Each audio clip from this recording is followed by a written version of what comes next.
Hey everyone, I'm Isaac and welcome back to Isaac Reviews 2025. It's not every day that you get to see a movie get saved from cancellation after all hope seemed lost for it, but it's great when it happens, especially when the film itself ends up being great.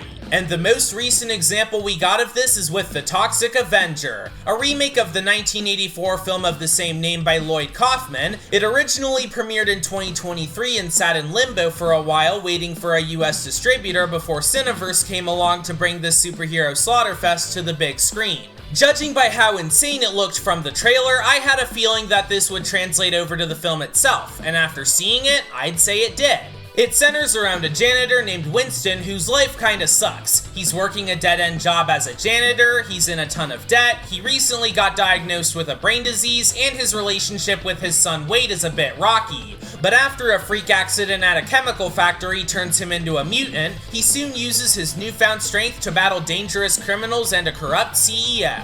The main selling point of the Toxic Avenger is its gratuitous violence, and it definitely delivers on that front. On top of the killer makeup on Toxie, the action is insanely over the top with no shortage of gnarly kills that would make the writers of Final Destination wince. Sure, such a level of brutality might be a turnoff for some viewers, and I should warn you that this is not for the faint of heart with all the blood, dismemberment, and decapitation that happens here. But I have a pretty strong stomach when it comes to that sort of stuff, so I wasn't all that bothered by it. I also really liked the performances, especially Peter Dinklage, Jacob Tremblay, and Kevin Bacon. The actors definitely brought their A-game to this, and it was fun to see them embrace the chaos of the script. All the while, the film has a brisk 100-minute runtime where even if it takes some time to pick up, the action is very well paced on top of the stakes getting higher throughout the film. But even if I had a fun time with the Toxic Avenger, it sadly isn't perfect. While I haven't seen the original film from 1984, so I don't know how this one compares to it,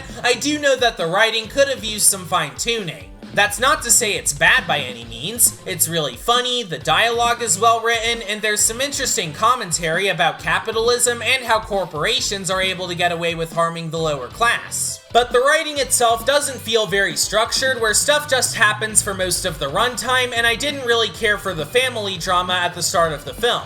Sure, Winston and Wade did have some nice moments later on, but I feel like this is all stuff that we've seen before. Even with those flaws, however, the Toxic Avenger is a really fun watch. Sure, the writing isn't very good, but it more than makes up for it with some delightfully demented action, irreverent humor, and great performances. Again, if you don't like excessive blood and gore, you probably won't like this all that much. But if that sort of stuff doesn't bother you, it's worth checking out. It may have taken a while for Toxie to have his time to shine on the big screen, but I'm glad Cineverse was able to make it happen. So I'll be giving this a 7 out of 10. I'm not sure what my next review will be, but it looks like there'll be a decent amount of movies coming out in September for me to talk about. So if you're excited to see what's in store, then be sure to subscribe to this channel, and I'll see you all later.